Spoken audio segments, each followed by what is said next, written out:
नमस्कार दोस्तों, आप क्राइम तक देख रहे हैं। बात कर लेते हैं सोनम केस की। इस केस में लगातार अपडेट सामने आ रहे हैं। बड़ा अपडेट यह है कि नार्को टेस्ट की मांग परिवार कर रहा है। आप कहेंगे ये तो पुरानी मांग है, लेकिन अब परिवार का कहना है कि उन्होंने वकील हायर कर लिया और वो हाई कोर्ट जाएगा। बनर्जी साहब, ये एक बड़ा अपडेट है इस केस में। बिल्कुल। जो राजा के भाई हैं विपिन रघुवंशी, उन्होंने कुछ पत्रकारों से बातचीत करते हुए ये कहा है कि वो इस मामले में नार्को टेस्ट की मांग करते हैं, और इसलिए भी करते हैं क्योंकि उन्हें ये समझ में नहीं आ रहा है कि आखिर राजा के कत्ल का मोटिव क्या था। अगर शादी राज रघुवंशी से ही करनी थी सोनम को, तो वो कर सकती थी, राजा से शादी नहीं करती। लेकिन राजा से शादी करना, उसका कत्ल करना, फिर राज रघुवंशी से शादी करना, ये बात उनके गले से नीचे नहीं उतर रही। और उनका ये कहना है कि जब मोटिव ही क्लियर नहीं हो पा रहा है तो इस मामले में नार्को टेस्ट ज़रूरी है। हालांकि उन्होंने मेघालय पुलिस की जांच की बड़ी तारीफ की है। उन्होंने कहा है कि मेघालय पुलिस ने अब तक जो भी तफ्तीश की है, जिन लोगों को पकड़ा है, उन्हें पूरा यकीन है कि तफ्तीश बिल्कुल सही दिशा में है। लेकिन ये इतने शातिर लोग हैं कि ये रीज़न या मोटिव जो है वो नहीं बता रहे हैं। ऐसे में इनके सीने से राज उगलवाने के लिए ये ज़रूरी है कि इनका नार्को टेस्ट हो। और जैसा कि आपने बताया, उन लोगों ने तय किया है कि इस मामले को लेकर वो अपने लेवल पे पैरेलल समानांतर कानूनी लड़ाई लड़ेंगे। और मेघालय हाई कोर्ट में वो अभी अप्रोच करने वाले हैं, वो अर्जी देंगे और कहेंगे कि इस मामले में नार्को टेस्ट जो है सारे आरोपियों का, स्पेशली सोनम और राज रघुवंशी का, ज़रूर से कराया जाए। तो अभी देखिए क्या होता है। एक और भी बात है, परिवार ने यह भी कहा है कि उन्होंने न सिर्फ मेघालय में एडवोकेट हायर की है, बल्कि दिल्ली में कुछ सुप्रीम कोर्ट के लॉयर से भी बातचीत की है, और उन्हें भी एक तरह से कहा है कि मतलब ज़रूरत पड़ने पर आपको तकलीफ दी जाएगी, आपकी सेवाएं ली जाएंगी। क्योंकि अगर मेघालय हाई कोर्ट मान लीजिए किसी भी वजह से नार्को टेस्ट की मांग वाली अर्जी को रिजेक्ट कर देता है, तो फिर ये लोग सुप्रीम कोर्ट का भी दरवाज़ा खटखटाएंगे। तो कुल मिलाकर ये लड़ाई जो है, राजा का परिवार अभी लंबी लड़ाई लड़ने के लिए तैयार है। लेकिन बनर्जी साहब, नार्को टेस्ट की तो एडमिसिबिलिटी नहीं है कोर्ट में, तो ऐसे में अगर मान लीजिए रिपोर्ट कुछ भी आए, उसका क्या मतलब है? नहीं, देखिए, ये आपने खैर बहुत ही अच्छा सवाल पूछा है। नार्को टेस्ट की कोर्ट में भले एडमिसिबिलिटी न हो, लेकिन ये सही है कि नार्को टेस्ट में अगर कोई नई बात निकल कर सामने आती है, तो कम से कम पुलिस उस एंगल को एक्सप्लोर तो कर सकती है, उस एंगल को इन्वेस्टिगेट तो कर सकती है। नार्को टेस्ट की भले कोई वैधता न हो, लेकिन नार्को टेस्ट से अगर कोई नया इन्फॉर्मेशन पुलिस को हाथ लगता है, तो पुलिस वो पता कर सकती है। रघुवंशी परिवार, राजा के परिवार वालों का ये कहना है कि इस मामले में बड़ा उनको गैंग या रैकेट की भूमिका लग रही है। उनको लग रहा है कि सिर्फ यही लोग इन्वॉल्व नहीं हैं, इसके पीछे भी कुछ और लोग हो सकते हैं जिन लोगों ने ये प्लान करके राजा रघुवंशी की हत्या की है। तो उनको जब ऐसा लग रहा है कि इसमें कोई मतलब ग्रेटर और लार्जर कॉन्स्पिरेसी है, तो उसका सच जानने के लिए नार्को टेस्ट एक सुराग ढूंढने का जरिया हो सकता है। भले वो सबूत ना हो, लेकिन एक सुराग तलाशने का जरिया हो सकता है, जिससे पता चले कि और कौन से लोग इसमें लेकिन शामिल हैं। कानूनी वैधता इसकी तो है नहीं, है तो आप खुद ही कह रहे हैं। सवाल ये भी उठता है ना कि नार्को टेस्ट तब तक संभव नहीं है जब तक आरोपी हामी ना भरे। क्या ये, या इसकी हामी की जरूरत नहीं पड़ती आरोपी? नहीं, नहीं, आरोपी की हामी की ज़रूरत पड़ती है। और आरोपी देखिए, इस मामले में तो आरोपियों की हालत कहते हैं ना कि निगलो तो अंधा और उगलो तो मौत वाली हालत हो जाएगी। क्योंकि उनको हामी तो भरनी पड़ेगी। अगर हामी नहीं भरेंगे तो जाहिर है ये भी उनके खिलाफ जाएगा कि वो कोई और राज छिपा रहे हैं। तो ऐसे में पुलिस और सख्ती कर सकती है, पूछताछ कर सकती है। हालांकि ये उनका अधिकार है कि वो चाहे तो नार्को टेस्ट के लिए हामी भरे या ना भरे। कई बार जो मुलजिम होते हैं वो हामी भर देते हैं, ये सोच कर भर देते हैं कि अगर नहीं भरेंगे तो जाहिर सी बात है, हो सकता है कि और इन्वेस्टिगेशन और इंटरोगेशन से गुजरना पड़े, वो एक और मुश्किल चीज़ होती है। तो ये देखने वाली बात होगी कि ये लोग हामी भरते हैं नहीं भरते हैं, क्या स्टैंड होता है पर्सनल इनका। लेकिन नार्को टेस्ट से अगर कोई नई जानकारी आई तो उस सवाल का जवाब मिलेगा। लेकिन अगर नार्को टेस्ट, कई बार हम देखते हैं, जैसे मुझे याद है श्रद्धा मर्डर केस में हमें अचानक पता लगा कि नार्को टेस्ट हो रहा है। कई बार ऐसा भी होता है आरोपी मना कर देता है, लेकिन पुलिस, जैसे आदत होती है पुलिस की कि दस्तखत करा ली और अपना हो गया काम। नहीं, तो खैर ऐसा नहीं होगा, क्योंकि वो मना करना नहीं करना वो तो कोर्ट को वो बताता है। अगर मान लीजिए दस्तखत करा के नार्को टेस्ट करा भी लिए, तो इस बीच उनके वकील कोर्ट में अप्लाई कर सकते हैं, बोल सकते हैं कि हमारे साथ ज़बरदस्ती की जा रही है। तो नार्को टेस्ट जो है वो कानून का जो एम्बिट है, जो दायरा है, उसी के हद में वो नार्को टेस्ट होना है। और नार्को टेस्ट होना मेरे हिसाब से, जो मेघालय की पुलिस है, वहाँ की जो डीजीपी है, आपको याद होगा, उन्होंने भी कहा था कि वो इस बात से कन्विंस्ड नहीं है कि सोनम ने सिर्फ शादी किसी और से करना चाहती थी, इसलिए राजा रघुवंशी की हत्या कर दी। ये बात पर्सनली मुझे भी बहुत समझ में नहीं आती, क्योंकि इतनी गहरी कॉन्स्पिरेसी, इतना दूर लेकर जाना, इतने ऊपर खाई से नीचे फेंकना, इतने लोगों को उसमें इन्वॉल्व करना, अलग अलग जगहों पर भागते रहना, मतलब जैसे कहते हैं ना कि केस को उन्होंने कितना कॉम्प्लिकेटेड किया इस केस को। और कॉम्प्लिकेटेड क्यों किया? ताकि वो खुद बचे रहे, छुपे रहे और उनका इरादा परिपूर्ण हो जाए, पूरा हो जाए। तो सवाल है कि ऐसा आदमी तभी करता है ना जब कोई वेंजेंस या नफरत वाली बात हो। तो यहाँ तो कोई नफरत समझ में नहीं आती। यही वजह है कि ये केस जो है थोड़ा सा सुलझ कर भी जो है पूरी तरह सुलझा हुआ नहीं लगता। आपको क्या लगता है मेघालय पुलिस को ये वाली बात समझ नहीं आ रही, या मेघालय पुलिस तो अपने स्टैंड पर क्लियर है शुरू से कि भैया मोटिव इज क्लियर, राज और सोनम शादी करना चाहते थे, आप जो मर्जी स्टोरी कुक कीजिए, हमने स्टोरी बनाई है और हमने जो एक मिनट हमने जो पूछताछ की है उसमें तो इन्होंने यही कहा है कि हमने इसलिए मारा। तो इतना ज़्यादा परिवार को ये क्यों लग रहा है कि भाई मोटिव अलग हो सकता है? आपको क्यों लग रहा है ऐसा? देखिए, वो इसलिए कि जैसा मैंने आपको बताया ना कि अगर राज कुशवाहा से शादी करने के लिए ही मर्डर करना होता तो उस मर्डर के लिए इतनी गहरी साजिश, ऐसी साजिश ना जिसमें पीछा करके एक नहीं, दो नहीं, तीन नहीं, चौथी बार में जाकर कत्ल किया, तो इससे लगता है कि भाई नफरत की इंतहा है। और जहर दे दिया जा सकता था, मतलब हालांकि ऐसा बोलना नहीं चाहिए, मतलब ये कोई मैं आइडिया नहीं दे रहा हूँ, लेकिन लोग इस तरह से करते हैं। तो बर्बर तरीके से मारा गया ना, मतलब शार्प एज्ड वेपन का इस्तेमाल किया गया। तो ये समझ में नहीं आ रहा है कि इस तरह की हत्या क्यों प्लान की। तो मोटिव भले, देखिए शुरुआती मोटिव तो ये समझ में आ ही रहा है क्योंकि एक प्रेमी भी है, वो भी पकड़ा गया है, उनके बीच के आपस के कन्वर्सेशन पकड़े गए हैं और सोनम के वहाँ इंदौर में जाकर मर्डर करने के बाद छुपने के सबूत सामने आ गए हैं। तो ये सारी चीज़ें, ये बात तो क्लियर है कि ये लोग शामिल है और इन लोगों ने मिलकर किया है। लेकिन इन लोगों ने मिलकर क्या सोच कर किया? शादी भी करना था ये भी समझ में आता है, लेकिन राजा रघुवंशी से ऐसा क्यों किया, ये बात थोड़ी मतलब बहुत कन्विंसिंग नहीं लग रही है। देखिए मोटिव तो है ही, मोटिव नहीं है ऐसा नहीं है, लेकिन कन्विंसिंग नहीं लगती है।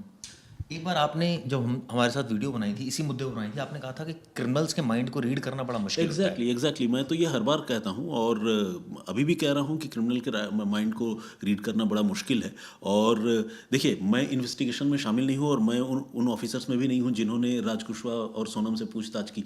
जिन ऑफिसर्स ने पूछताछ की, अगर मान लीजिए वो पर्सनली कन्विंस्ड हैं कि कहानी बस इतनी सी है, तो उनको ये बात कोर्ट को कन्विंस करना होगा। अगर कोर्ट इस बात से कन्विंस्ड हो जाता है कि हाँ ये जो बता रहे हैं कि मोटिव इतने तक ही है, इसी वजह से इस तरह से ब्रूटल तरीके से मारा है, तो सज़ा हो जाएगी। लेकिन अगर मान लीजिए कोई एक डाउट रह गया कि नहीं इतने से बात से समझ में नहीं आ रहा है, तो फिर वो डाउट जो है इस केस को और कॉम्प्लिकेट कर सकता है।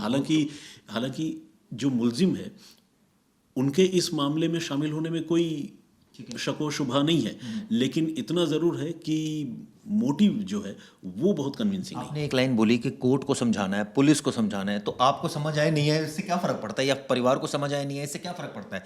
काम पुलिस का है, पुलिस ने इन्वेस्टिगेशन। नहीं, इसमें एक बात है, देखिए परिवार को समझ आने या क्या फर्क पड़ता वाली बात नहीं है, क्योंकि परिवार का कोई अपना चला गया है। लेकिन मेरिट की बात हो रही है ना, एक तरफ वो ठीक है, देखिए इमोशनल होना एक अलग चीज़ है, लेकिन मेरिट की जहाँ तक बात है, इमोशन को आप इस मामले से आउट नहीं कर सकते चिराग। मेरिट तो अपनी जगह पर है, लेकिन घर वालों के इमोशंस भी अपनी जगह पर है। मैं कई बार ऐसा देखता हूँ कि एक रोड एक्सीडेंट हुआ, लोग आसपास की दुकानें जला देते हैं। दुकानों का रोड एक्सीडेंट से क्या लेना देना है? सड़क पर गाड़ी चल रही थी, कोई एक्सीडेंट हो गया, तो वो इमोशन की बात है। मैं उसको जस्टिफाई नहीं कर रहा हूँ, लेकिन इमोशन ऐसी चीज़ है ना, वो हर चीज़ में इन्वॉल्व है। अब राजा के घर वालों, मान लीजिए कोई ऐसी चीज़, इसमें आपका कहना है कि मोटिव, आपका सोचना ऐसा है कि मोटिव हो सकता है कुछ और हो, या कुछ ऐसी चीज़ें हैं जो छिपाई जा रही हैं, बट पुलिस की अगर जांच में कोई चीज़ आएगी, पता लगेगा कोई और मोटिव है। भाई एक मोटिव तो समझ ही आ रहा है ना कि प्रॉपर्टी हथियाना एक मकसद हो सकता है, वो बीबी अगर उसकी बन गई तो ऐसे में उसके लीगल राइट्स बढ़ जाएंगे उसकी प्रॉपर्टी पर, उसकी और वैल्यूबल्स पर। तो ये एक मोटिव समझ में आ रहा है कि भाई इसलिए शादी की। ये बात मेघालय पुलिस ने कही नहीं है ऑन रिकॉर्ड अभी तक। अभी चार्जशीट में, हाँ, मैं वही कह रहा हूँ कि कल को हो सकता है चार्जशीट में कह दे तो बात क्लियर हो जाए, लेकिन जब तक ये बात पब्लिक डोमेन में नहीं आती है तब तक तो इस बात को लेकर लोगों के मन में सवाल रहेगा ना। हो सकता है कि मेघालय पुलिस की चार्जशीट देखकर राजा रघुवंशी के घर के लोग भी संतुष्ट हो जाएं कि हाँ भाई प्रॉपर्टी वाला ही एंगल होगा, ये हड़पना चाह रही होगी। ऐसा कई बार हमने देखा, आप तो बड़े, हम काफ़ी समय से क्राइम कवर कर रहे हैं, यूजुअली पुलिस इतना खुलकर बताती नहीं, क्योंकि उसको ये हमेशा अप्रीहेंशन होता है यार कोई ऐसी इन्फॉर्मेशन का बात का बतंगड़ ना बन जाए, या कोई ऐसा ना हो कि एट द एंड फैमिली अभी से जो है उसको हंगामा करने लग जाए कि ये कैसे मोटिव आपने बता दिया। एट द एंड कोर्ट को ही बताना है ना। बिल्कुल नहीं, पुलिस अपनी जगह पर सही है और ना तो पुलिस के इन्वेस्टिगेशन पर मेरे ख्याल से राजा के घर वालों को कोई शक है, और पर्सनली मैं तो खैर, मेरा तो काम रिपोर्ट करना है, तो मुझे किसी पर शक करना और नहीं करना वो मेरा रोल भी नहीं है, तो मैं शक नहीं कर रहा हूँ बिल्कुल। लेकिन मैं इतना कहना चाहता हूँ कि पर्सनली हमें ऐसा लगता है कि सिर्फ शादी करेंगे इस वजह से मारना, ऐसे भी केसेस हैं, शादी करेंगे तो पति को मार के कर लेंगे शादी, इस तरह की बात समझ में आती है। तो पति बनाना ही क्यों, मतलब ऐसा तो है नहीं कि अफेयर बाद में शुरू हुआ हो। नहीं, परिवार का दबाव हो सकता है, कर ली शादी, तो परिवार का दबाव दबाव अगर में हो शादी कर ली। हाँ, तो दबाव में शादी कर ली तो फिर वही बात है ना, दबाव में शादी कर ली और हत्या कर दी है, मतलब ये जिसे कहते हैं कोई वहाँ दबाव नहीं चला, वहाँ दबाव नहीं चला, ये कोई मक्खी मच्छर मारने वाली बात है कि कैजुअली आपने जो हत्या आप कर दी। इतना बड़ा स्टेप ले सकते हो तो आप पहले ही ले लेते। एग्जैक्टली मैं कह रहा हूँ, जब हत्या जैसा भयानक काम कर सकते हो तो मम्मी पापा के हाथ पैर नहीं जोड़ सकते कि मैं अपने मनचाहे लड़के से शादी करूँ। भाग सकती हो, बिल्कुल। इससे पता लग रहा है आपके क्राइम करने के नेचर से कि आप एग्रेसिव नेचर के हो। एग्जैक्टली तो इसीलिए थोड़ा मन में शंका रहती है। कल को चार्जशीट में अगर वो मोटिव जैसा आपने बताया, अगर मान लीजिए यही मोटिव आ जाए कि भाई प्रॉपर्टी हथियाना चाहती थी, ये प्लान था इनका, पूरा ब्लूप्रिंट बना रखा था, इस वजह से हत्या की, अदरवाइज शादी से पहले भी भाग सकती थी। मैं नहीं, हो सकता है राजा के घर वाले मानने, मैंने कहा ना कि मेरे मानने नहीं मानने का कोई मतलब ही नहीं है, क्योंकि मैं इसमें कोई पार्टी नहीं हूँ, मैं एज अ जर्नलिस्ट, मुझे सूचनाएं लोगों तक पहुंचाना मेरा काम है जी।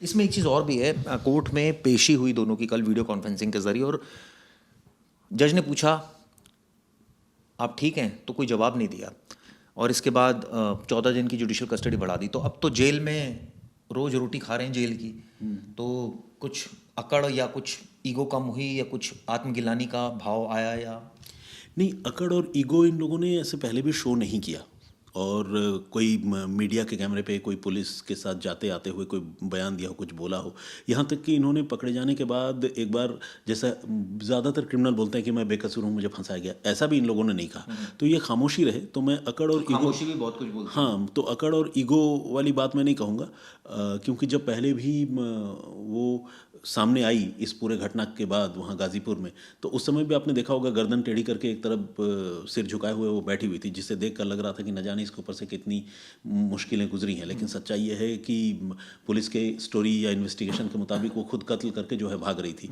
तो मुश्किल उसके ऊपर नहीं गुजरी थी, उसने दूसरों का जीना हराम कर दिया, दूसरे की ज़िंदगी ले ली और एक परिवार उजाड़ दिया। तो उस हिसाब से देखा जाए तो अकड़ ईगो वाली बात नहीं, बाकी जेल में जो तकलीफें हैं वो तो है, होती है। चार्जशीट की अगर बात करूँ तो चार्जशीट में कौन कौन से दस्तावेज से लेकर कौन कौन से विटनेसेस को शामिल किया जा सकता है जो इस केस के लिए अहम हो, और आपके हिसाब से सबसे स्ट्रॉन्ग एविडेंस कौन सा है इसमें?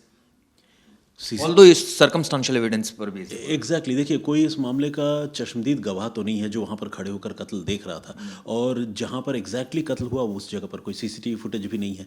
लेकिन सर्कमस्टेंशियल एविडेंस अपने आप में जो है बहुत स्ट्रॉन्ग है। एक तो सीसीटीवी फुटेज है, ऊपर जाते हुए इनके और कातिलों के उनके आगे आगे ऊपर जाते हुए उसके फुटेज वीडियो मिल चुके हैं, और बाकी प्रेजेंस आज के ज़माने में तो देखिए, अगर कोई क्रिमिनल क्राइम करता है तो टेक्निकल एविडेंस इतने स्ट्रांग हो जाते हैं ना कि उसका बच पाना मुश्किल होता है। इनका मोबाइल फ़ोन और ट्रैवल करना अलग अलग जगहों से, बुर्का पहनकर जाना, सीसीटीवी फुटेज, आपको क्या लगता है, हमने तो अपने दर्शकों तक हम सिर्फ 1 या 2 सीसीटीवी फुटेज ही पहुंचाने में कामयाब हुए होटल के बाहर वाले, लेकिन ये रेलवे स्टेशन पर भी कैद हुए होंगे, अलग अलग जगहों पर कैद हुए होंगे, पुलिस के पास वो सारे फुटेज होंगे, वो सारे फुटेज पुलिस दिखाएगी, प्लस इनके मोबाइल फ़ोन का अलग अलग ट्रैवल हिस्ट्री पूरी आएगी। प्लस इंदौर में इसका होना, जब पूरी दुनिया मान लीजिए सोनम रघुवंशी को ढूंढ रही है, उसका भाई, मैं उसको मतलब जिसे कहते हैं ना, मेरा गोविंद के प्रति थोड़ा मन में सम्मान है, क्योंकि जिस तरह से गोविंद ने इंसाफ के लिए, पहले तो जब ये पता नहीं चला था तब वो अपने परिवार के लिए कितनी तकलीफ में था, और जब सच्चाई सामने आ गई तो उसने किस तरह से इंसाफ और सच्चाई के हक में बोलने की बात कही। तो I have very good feelings for him. तो मुझे लगा कि वो बेचारा वहाँ मेघालय में वो भटक रहा है, घूम रहा है, और सोनम रघुवंशी जो है वो इंदौर में छुपी हुई है। सोनम को क्या ये पता नहीं चल रहा था कि इतना सब कुछ हो गया? तो जाहिर सी बात है वो कत्ल करके आई थी, छुपना चाह रही थी, हाइडिंग में थी। तो ये सारी चीज़ें जो है बहुत एविडेंस है, मतलब मेघालय से लेकर इंदौर तक में, हाँ बहुत ज़्यादा। तभी तो मैंने एक शो किया था जिसमें मैंने कहा था कि इस मामले में सोनम को फांसी भी हो सकती है। अब फांसी होने में और नहीं होने में सिर्फ एक फ़र्क होता है, हाँ, और वो कैसे डिसाइड होता है? वो डिसाइड होता है कि जज का पर्सपेक्टिव क्या है। अगर जज को ये लगे कि हाँ यार ये रेयरेस्ट ऑफ रेयर केस है, क्योंकि इस तरह का कोई कॉन्स्पिरेसी एक तो हमने देखा नहीं, और दूसरा ये कि इतना आउट ऑफ, मतलब इतना ज़्यादा इस केस ने सोशल इम्पैक्ट क्रिएट किया।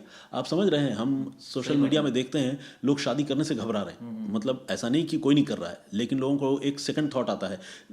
जासूस जो है, आपके कई मित्र हैं जो प्रोफेशनल स्पाई हैं, उनके पास इस तरह के केस आ रहे हैं कि वो शादी से पहले लड़कियों के अफेयर के बारे में पता करवा रहे हैं। तो एक इस तरह का एनवायरनमेंट क्रिएट हो गया है, तो ये क्या इसको रेयरेस्ट ऑफ द रेयर में नहीं रखा जाना चाहिए? तो मुझे तो पर्सनली लगता है कि शायद रखा जाना चाहिए। तो इसीलिए मैं सोच भी रहा था कि सबूत इतने हैं कि फांसी हो जाएगी।